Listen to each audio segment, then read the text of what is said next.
you talked a lot about this kind of layering of oppressions, this layering of oppressions under colonialism. This is actually, I think, quite hard to really see if we're not looking for it, isn't it? I mean, in your work in understanding and thinking about history, this becomes very apparent, perhaps. But to our everyday lives, the way that oppressions are kind of stacked up on, like this example of Japanese internment being plotted for residential school sites, it's almost like a cartoon villain. Like, it seems so insidious and bad, but it's a part of our history. It's a part of our history, and it's also a part of our present. In some ways, it's easier to see the cartoon villains, and it's easy to look at the colonial period, for example, or the period when colonialism wasn't disavowed as a reasonable thing for people to be doing.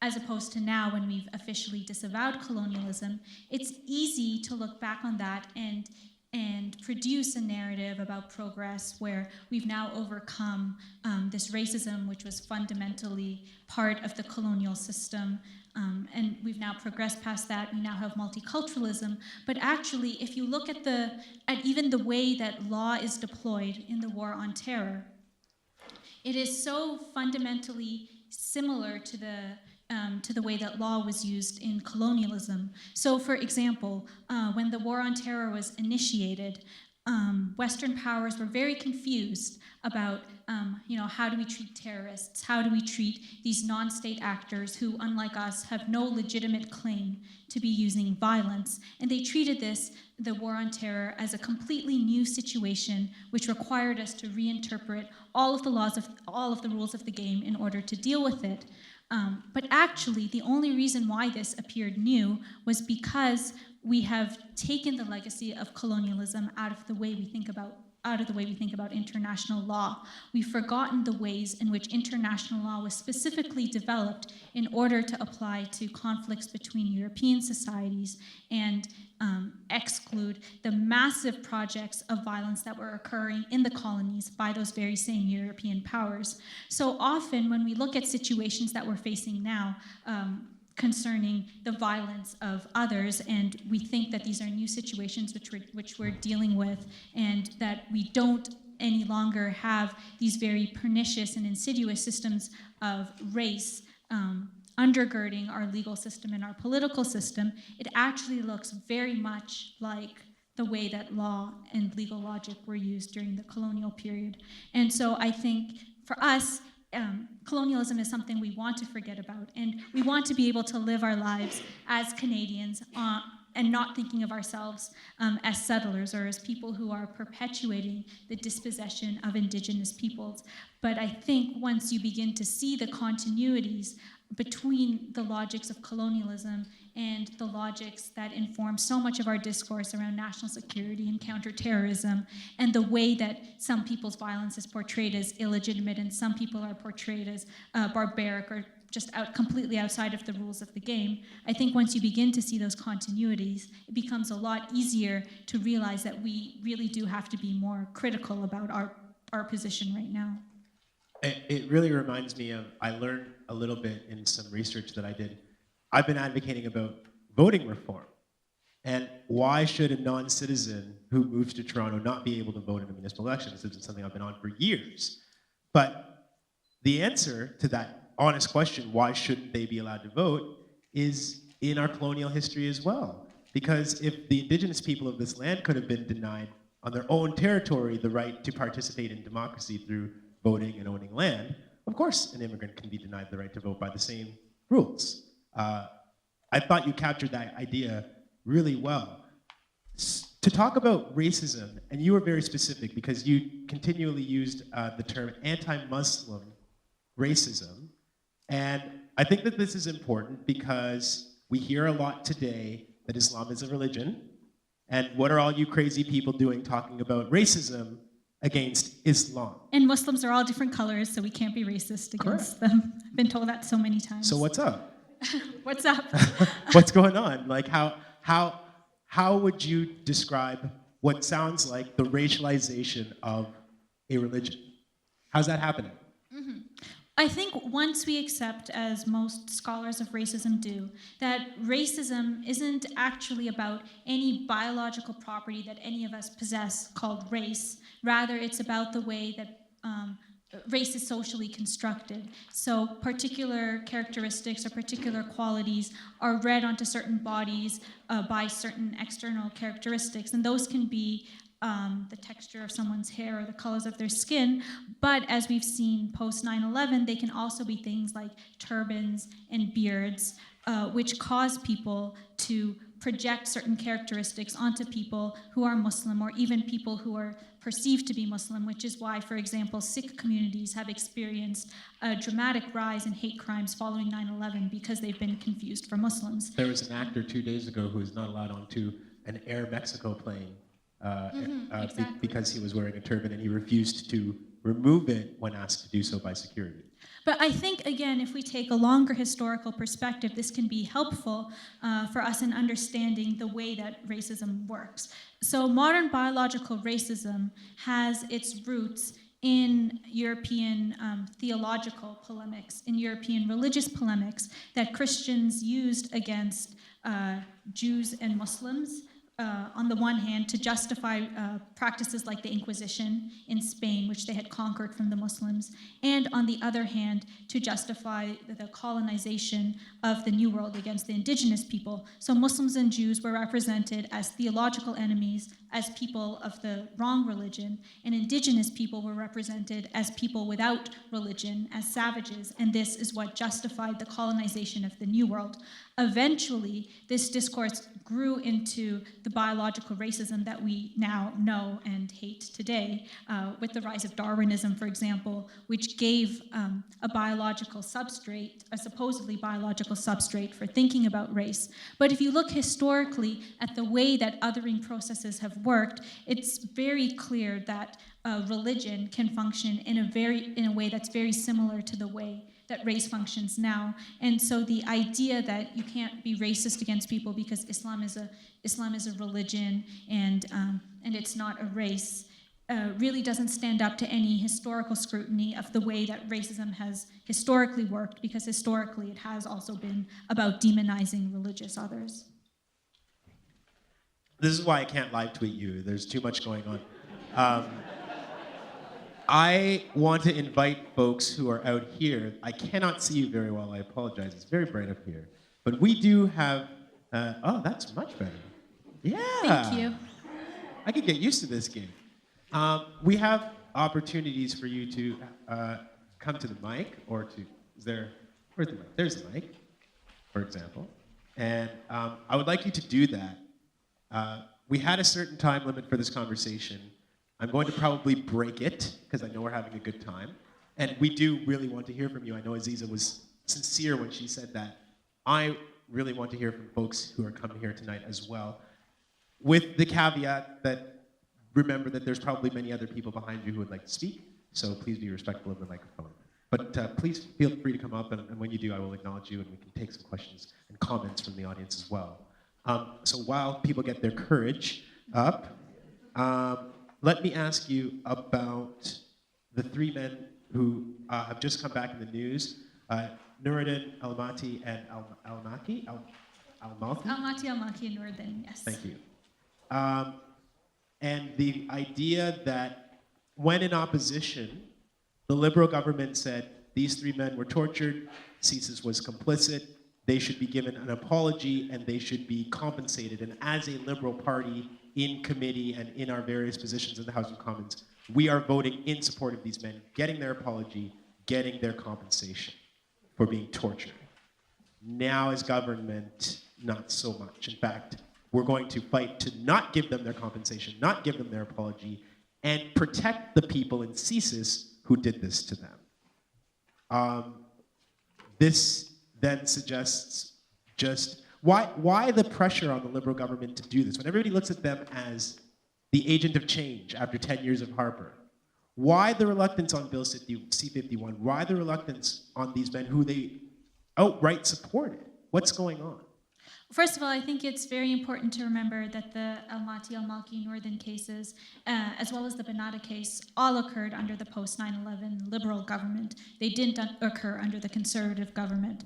And so we need to think more deeply about the way that national security is constructed in this country around the idea of racialized threat, which transcends the being in power of any one particular regime. When it comes to Bill C-51, I mean, we'll see what the government does, although the Liberal Party did vote for C-51 while they were in opposition. They also voted for the Zero Tolerance Against Barbaric Cultural Practices Act, and if anyone is wondering who it is that's practicing barbaric cultural practices, it's probably the Muslims. And so I think even while we embrace the opportunity for change that exists with the Trudeau government, we can't be complacent. We can't think that the work is done simply because we've ousted Harper. We were talking about this earlier. We saw this with the Obama presidency in the United States. Everyone was so excited about Obama. He promised to, quote, close Guantanamo Bay as he was electioneering, when in fact drone killings increased under the Obama presidency, deportations increased under the Obama presidency. The rhetoric perhaps was less awful, but the substance of the policies were still very much there. And in fact, lawyers have been critiquing the way that the attention on Donald Trump's very overt Islamophobia distracts from the way that the Obama policies around proxy denaturalization of Yemeni Americans, for example, have been occurring in ways that are very much approaching Donald Trump's suggestion that Muslims should be excluded from America. So we can appreciate Justin Trudeau, and we can appreciate that he's perhaps improving our reputation on the world stage, but I think we really have to keep an eye on the policy changes and the legal changes that he's effecting, and we have to keep the pressure on to ensure that we can begin to chip away at this edifice of national security. I thought that one of the most fascinating moments of the election campaign was when Justin Trudeau was at University of British Columbia, and he was taking questions. And there was some pretty fierce opposition in the crowd to Bill C-51. And when he was asked, you have the opportunity to vote and to vote your conscience. So if you're saying you don't support everything in this bill, why would you not simply vote your conscience and vote it down? Or at least vote against it even if it passes? And Justin Trudeau's response was essentially, because Stephen Harper will make us look bad if we do that.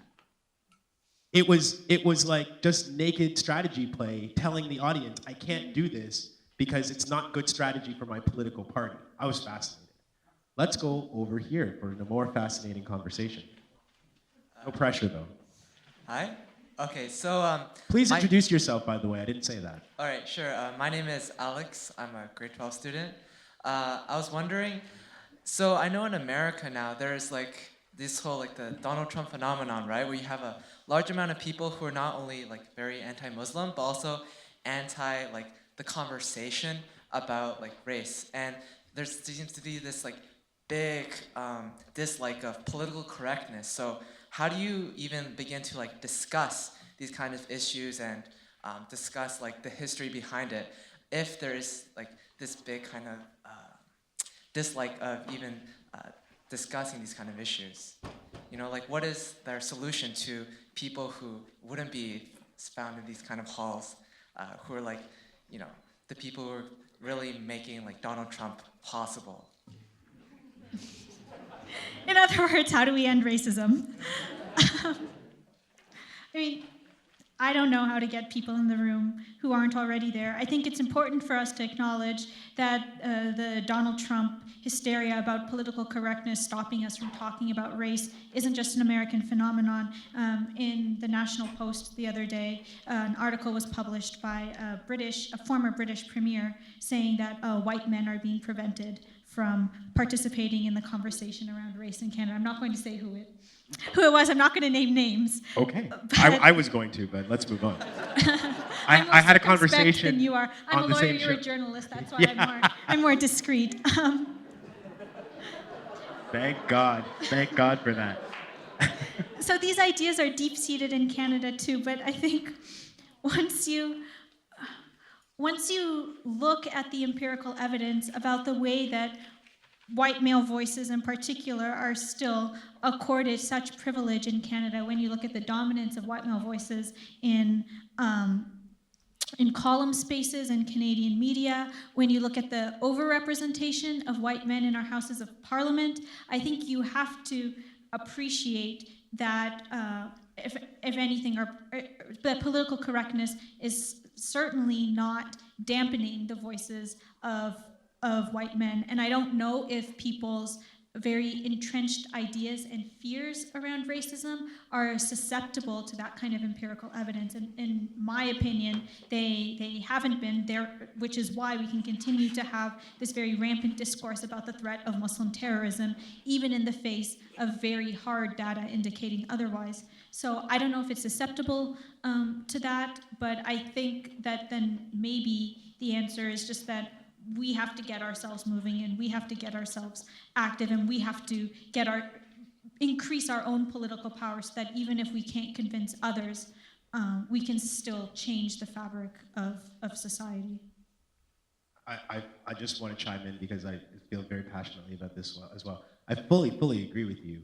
And I feel that we often spend too much time trying to cater to those who already have the microphone, how to get their interest in a conversation that they refuse to participate in because it's like they're taking their ball and going home. And we're reluctant to start a new game without them. We want to play we want them to bring their ball back and play with us.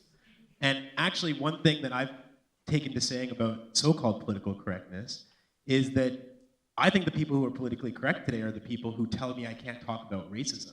Because if you believe in free speech, that's all I'm doing.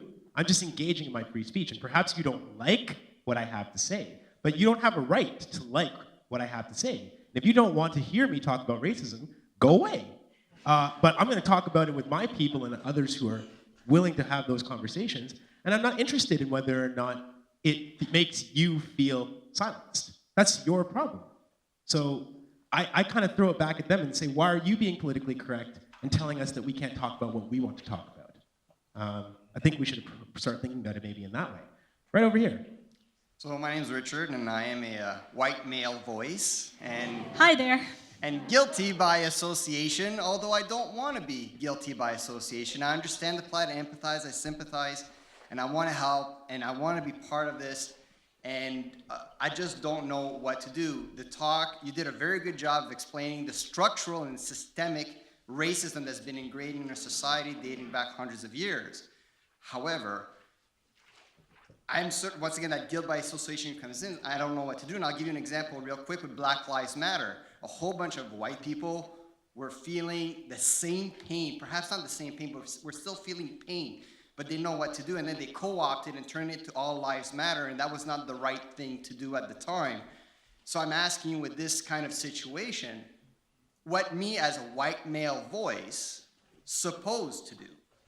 Because I don't want to put my foot in my mouth. I do it all the time. So please take one of them out. Okay, we'll see what we can do to remove the feet. But first of all, it's not about guilt by association.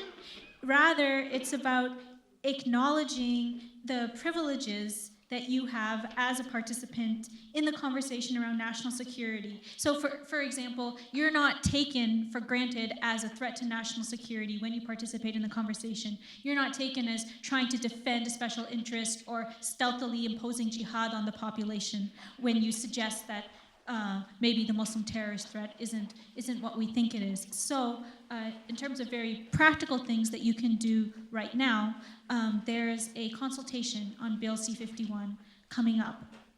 And what I would love is for everyone to become educated about what's in the bill, but then also to acknowledge and insist that we recognize the racialized and racializing effects of this bill. So not in your opposition to it, not just to represent it as something that's impeding or destroying the freedoms of all Canadians equally, but to say, you know, this is something that has been pushed through on the backs of the demonization of Muslims, and so I'm not just going to complain about the way this is impeding the freedom of environmentalists or other activists, but I'm going to complain about the fact that this is targeting Muslims and that Muslims are being represented as a terrorist threat in order to forward this national security agenda. So I think to centralize race in our opposition to things like Bill C-51, so that we can never pretend that things are race neutral. I think because it's so easy to do that when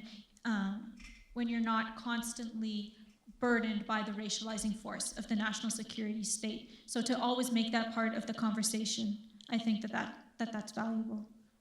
And just to How are your feet doing? You tell me. and just to follow up with that, you're saying that the message of what race is doing, as how race is a factor in all these situations, is a universal message. You don't have to be subject to that particular form of discrimination to be able to talk about it and say that it's wrong. Fair? Fair, yes. Although I think at the same time you shouldn't be projecting things onto other populations. Read things that are written by Muslims talking about this and reports on the way that Muslims have been affected by the national security state, and make that part of your analysis. Part of the problem is that the mainstream voices that we hear, the neutral voices that we hear are usually white voices on this, and they're taken to have an authority that Muslim voices often are not taken to have. And so to broaden the scope of who we think of as being authoritative voices on this issue, to incorporate the experiences of racialized populations, I think that's very important. In other words, quote people like Azeezah Kanji when you want to talk about this issue for the future. You can quote me too. Over here. Hi, my name is Hassan, and so growing up in the 2000s, younger folks have been learning and are told that they're global citizens and that they take part in the entire world. Now, taking that into consideration with the concept of citizenship of one nation, opinions aside, what does that mean in a global perspective and a local perspective? And if we take an issue of today, the concept of the European Union is in shambles, as everyone's probably read, with the entire migrant crisis. The whole concept of it was absolutely brilliant in terms of the way it came about and what it was supposed to do. And it's worked great so far. But all of a sudden, just because they've had one humongous flaw or issue or, what's the word here, just issue that Canada has come to their doors, literally, they're running back, they're breaking apart. Do you think that could happen to Canada / United States / North America? How do we tackle, bottom line, extremism in that sense on a local level? First of all, I want to thank you for reminding me that I'm no longer a young person since I wasn't born in the 2000s. So thank you for that. Neither am I, for the record. I think I'm going to answer your question obliquely, because I think we need to think more critically about the way that the global is constructed in a world that is still so fundamentally unequal on lines that have been structured by colonial history. So for example, when we talk about some people being global citizens, that usually means, you know, a privilege of mobility to be able to go to different countries and participate in different countries. But the privilege of being a global citizen is connected to the privilege of living in the West and centers of power that are only centers of power because of the colonial history that our current global dynamics of power are built upon. So yes, globalization affects everyone, but it has very uneven effects, so that while as Canadians we feel we can go and do volunteer work in Africa, I know that place. The whole country of Africa. Yeah, you've heard of it. I know that place, right? yeah. Africa is a country. While we feel that we can go to other places and act there, other people who are experiencing tremendous amounts of violence that in large part are a legacy of colonial history are restricted to these places of violence where they've been cabined in and are treated as security threats or threats to the international order when they try and escape those places of violence that they've been confined to when they try to migrate or when they try to seek refuge. And if we don't see the connections between the violence in Syria, the violence in Iraq, and the way that we are now able to live very privileged lives, largely free of violence, we will continue to construct an underclass of people who are unable to move or treated as profound threats when they seek to penetrate the fortresses of security that we have built for ourselves. If you look at the history of the EU, for example, which is often cited as an example of how transnational peace and security can be achieved. But the EU simultaneously was built on the continuing economic exploitation of countries in Africa, as well as the erection of Fortress Europe, the fortification of walls preventing migration into Europe, which have been enforced with increasingly violent means, even going outside the borders of Europe to prevent undesired people from entering into it.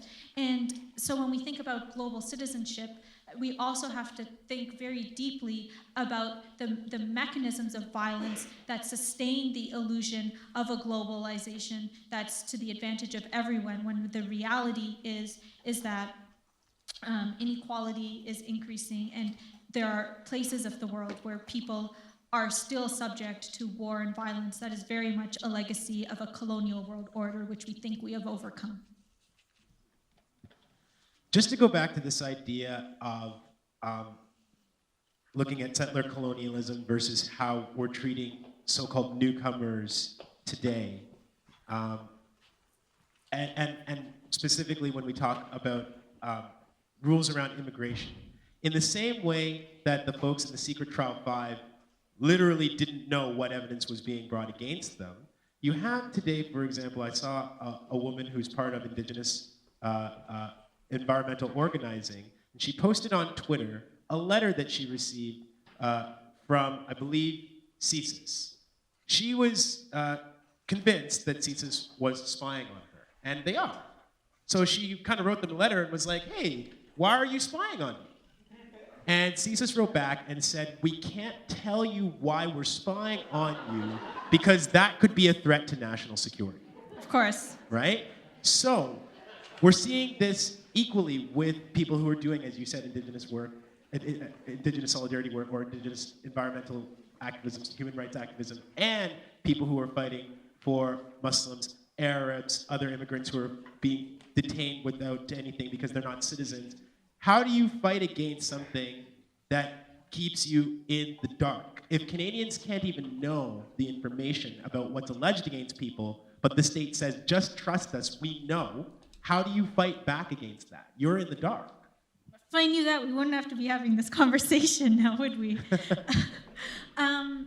So I don't know how to fight back against it in the legal process. It's very frustrating. It creates tremendous inequality of arms when the state can use secret evidence and choose not to divulge it, and there's nothing that people can do.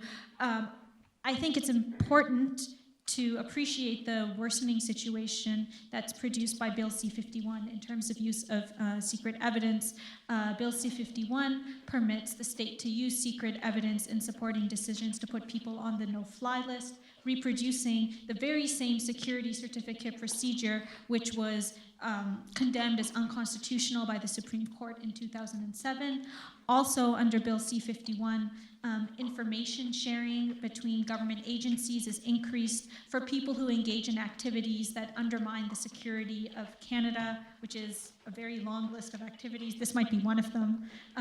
And it's very difficult to know what information the state has on you and what's being shared, and why perhaps you're experiencing difficulties when trying to access services or to fly, because of this whole edifice of secrecy that's developed in order to exercise state power, but in ways that you're not even sure if state power is being exercised against you.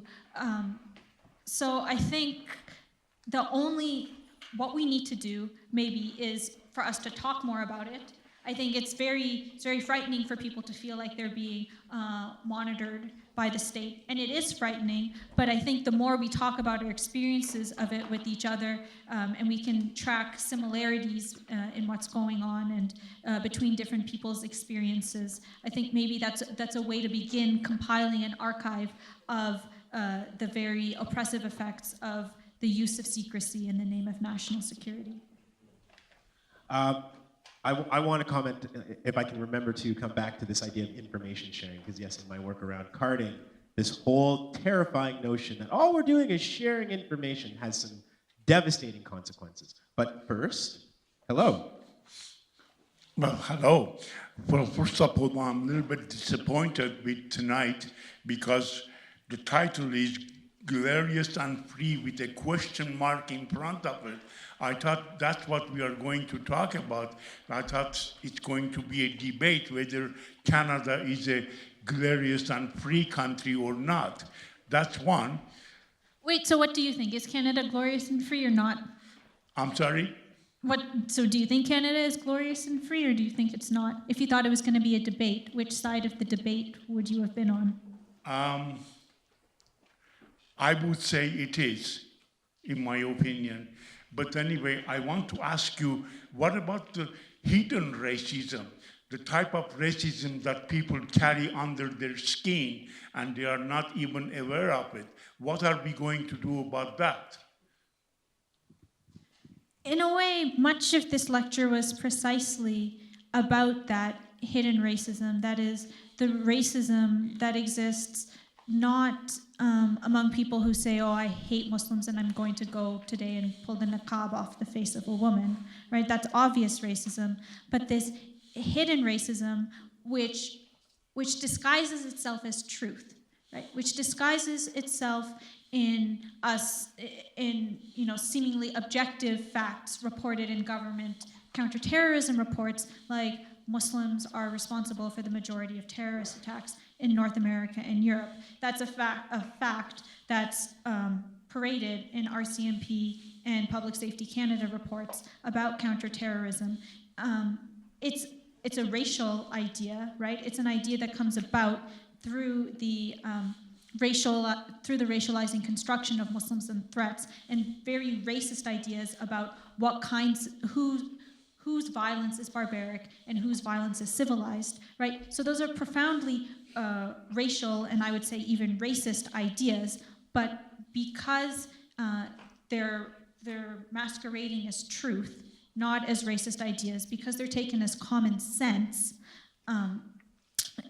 you can say that those are a form of racism that we can't identify as racism because it's just fact. And in fact, I think it's precisely the racism that we cannot identify as racism that is the most dangerous form of racism. You know, in discussions around hate speech, for example, it's when we can recognize something as hate speech that we can drain it of its power, because accompanying that recognition that something is hate speech is the recognition that it's not true, that is just a stereotype used to demonize certain people. But when it comes to ideas about Muslims and national security, so much of it is taken as common sense, so much of it is hegemonic in the Gramscian sense of the word, that it undergirds our policy, and it's just taken as the facts on the ground. And so that's the hidden racism that we need to be aware of, so that we can think more critically about the dominant narratives that are produced for us on national security. Thank you for that question. Thank you. So we're just about out of time here. So let me add now my quick little idea here about information sharing. I have learned through a lot of research and people telling me stories about police carding, which is something you guys know I've been fighting a lot against here in Toronto, that, look, I oppose carding because I think it's against the Charter of Rights and Freedoms, because we have the right not to be stopped by the police arbitrarily when we walk down the street. This is not a police state. No matter how much fear the police ramp up about how dangerous your neighborhood is, or how poor your neighborhood is, it doesn't take away your charter right to be able to walk around. But just to tell you about the consequences that carding can have once it happens to you, I've written a story recently in the Toronto Star about a woman named Ayan Farah, who lost her job of 8 years at the airport because someone else was carded in a vehicle that she owned. And that was used as evidence to deny her security clearance at Pearson Airport. She wasn't even alleged to have been there. These kinds of things can be used as evidence against you. Another young man was not able to go to school because in order to go to his child and youth worker program, you have to get a background check. You're working with sensitive population, and you're subject to this background check. It didn't show that he had ever been arrested or charged with anything. It did show that the police had stopped him a whole bunch of times. And for that reason, they said you can't work with kids, you can't actually drop out of his child and youth worker program until an agency intervened and got the police to change their minds. So this whole notion that all we're doing is sharing information, and you will hear this again when the debate around Bill C-51 comes up. We just need agencies to be able to share information with one another. You will hear that, and I ask you to think about what that actually means and why information about innocent civilians needs to be shared with agencies and what it's saying about them, even having them be documented in this way. I'm going to go to you over here really super quick. Oh, I wasn't even going to be that nice. I will. So if you can really cut to the chase of your question, and we'll take them all and see if we can get through them. Thank you. I'm Keith Noel. I go to Sir John A. Macdonald. I'm a grade 11 student. And I was just wondering, I see this sort of loop that you were kind of explaining in your talk. This loop that we seem to find ourselves in with xenophobia being riveted in society, and the way that I was wondering, how exactly does humanity escape such a loop that we find ourselves in the colonies that you mentioned, colonialization. I think of the manifest destiny in America. So I think of these things, and I'm wondering, I see the loop, and I'm wondering, how do we escape it? That's my question. Another small question. Yeah. Thank you very much, by the way. On this side here. Yeah, I'm a student of journalism at Sheridan College. I guess my question is from the perspective of a powerful controlling institution. What purpose does systematic racism serve? Or do you see that it is a conscious decision that's going on, or is it merely historical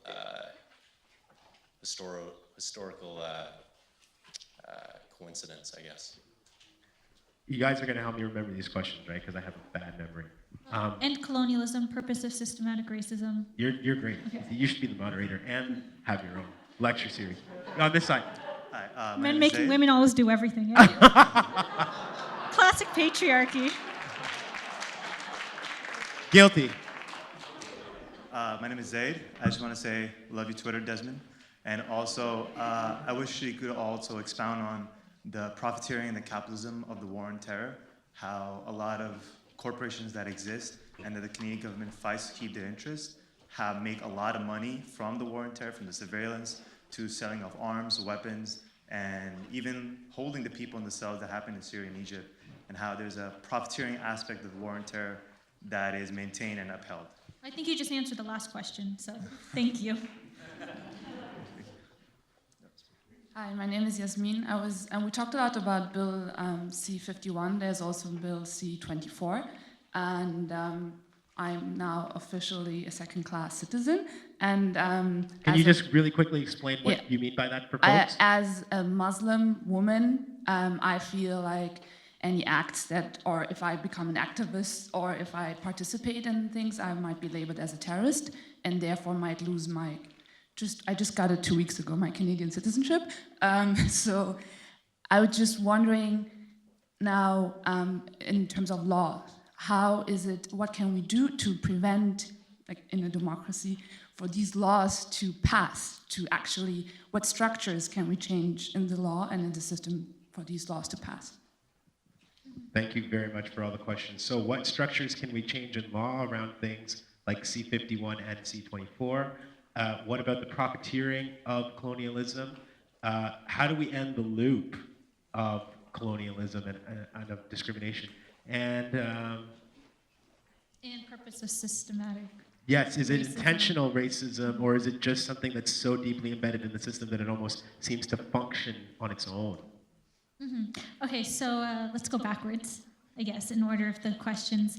On Bill C-24, so first of all, just to clarify, this was the Strengthening Canadian Citizenship Act, which permitted citizenship to be stripped from dual citizens convicted on terrorism offenses. So not just people who are accused of being terrorists by the government, which is a very broad range of people, I'm sure, but people who are actually convicted for terrorism offenses. The CCLA had an op-ed in the Toronto Star the other day talking about the necessity of implementing some kind of mechanism to ensure that laws are constitutional before they're passed, and they were inspired particularly by Bill C-51, which violates so many aspects of the Charter, as well as includes a provision for CSIS to obtain a warrant to violate any provision of the Charter, ever. And so I think that the experience with the Harper government really shows the weaknesses in the system for ensuring that legislation is constitutional before it passes, and in the meantime, then to challenge it, you have to, the laws are in force while they're in place, and it requires lengthy litigation in order to challenge it. So I don't know how to redesign the system, but certainly we need the mechanisms we currently have in place for ensuring that unconstitutional legislation doesn't pass are clearly inadequate, given what we've seen with C-24 as well as with C-51. The profiteering. Definitely there's profit in the war on terror. There's been tremendous profit in the war on terror. We've seen, for example, in terms of Canada's benefits from securitization, for example, we've seen the arms deals that are being signed with Saudi and Kuwait, which are both participating in this horrendous bombing mission in Yemen, which has been responsible for so many civilian casualties, again, as one arm in the war on terror. So it's definitely important to look at who is benefiting financially from the economics of the war on terror. But I think we also have to see the tremendous amount of cultural capital that exists in the war on terror, not just the economic capital, about the way that the war on terror permits us to project terroristic violence onto Muslim others and onto racialized others in a way which disguises the ongoing terrorism of the settler colonial state, which the entire structure of Canadian sovereignty is built on. And so it's not just a question of profiting directly from arms deals and things in the war on terror. It's also a greater economy of violence that permits us to persist in tremendous amounts of violence, which allow us to continue to extract benefit from Canadian territory in a way which disavows our colonial past. Sorry, my voice is going a little bit. We're really putting you to work here. Exactly. And then on the question of ending and so I think that also addresses who is benefiting from systematic racism. It is something that's embedded in the structure of the state, even though it's important to note that it's not manifested in the same way in all periods of time. Representations shift in order to serve whatever political project is necessary at the time, but in ways that also draw on more deeply entrenched ideas in our collective consciousness. So, for example, we've seen the ways that the representations about Muslims in the war on terror draw on this longer genealogy of Orientalist representations of Muslims as violent and as having barbaric cultural practices against women. You know, the language there is very evocative and really signals the long-term continuities and structures of race that infuse our thinking about others and that are available for use when it's necessary to produce racialized others as threats in the service of national security, for example. And then how do we end this loop of colonialism? There's an excellent book by Glenn Coulthard called Red Skin, White Masks. And in it, he argues, it's an argument against the politics of recognition. Coulthard argues that the Canadian state is so fundamentally colonial that even when we try to address racism through the state, when racialized others, and particularly Indigenous populations, seek to ameliorate their position by seeking recognition from the state, that only entrenches the colonial dynamics of power, where it is the colonial state that is empowered to be the one to be granting recognition to all of these various racialized others.